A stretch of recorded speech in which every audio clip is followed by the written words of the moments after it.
بسم اللہ الرحمن الرحیم۔ السلام علیکم۔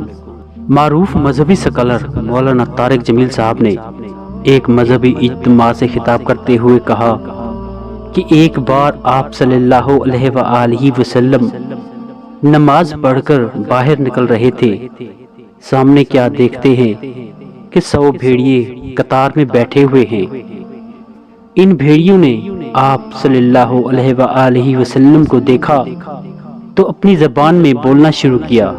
آپ صلی اللہ علیہ وآلہ وسلم نے اس وقت اپنے اصحاب سے فرمایا کہ آپ کو خبر ہے کہ یہ بھیڑیے کیا کہہ رہے ہیں؟ تو اصحاب نے جواب دیا کہ یا رسول اللہ صلی اللہ علیہ وآلہ وسلم، ہمیں نہیں معلوم۔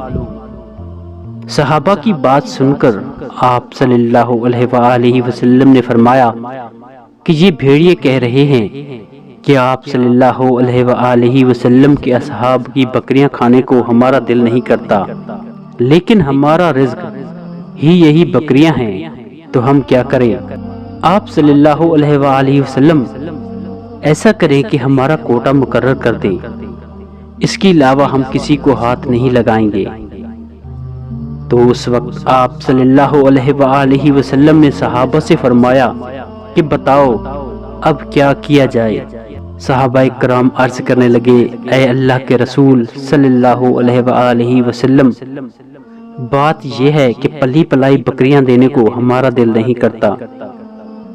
اس پر آپ صلی اللہ علیہ وآلہ وسلم نے فرمایا کہ اے میرے صحابہ، تم اپنی بکریوں کی حفاظت کرو، اور بھیڑیوں سے فرمایا کہ تم اپنا داؤ لگا لیا کرو۔ اس پر بھیڑیے واپس روتے ہوئے جانے لگے، یہ کام ہمیں خدا نہ خواستہ کرنا پڑے گا۔ مولانا طارق جمیل نے کہا کہ بھیڑیے پہچان گئے کہ کون کیا ہے، لیکن انسان نہیں پہچانتے۔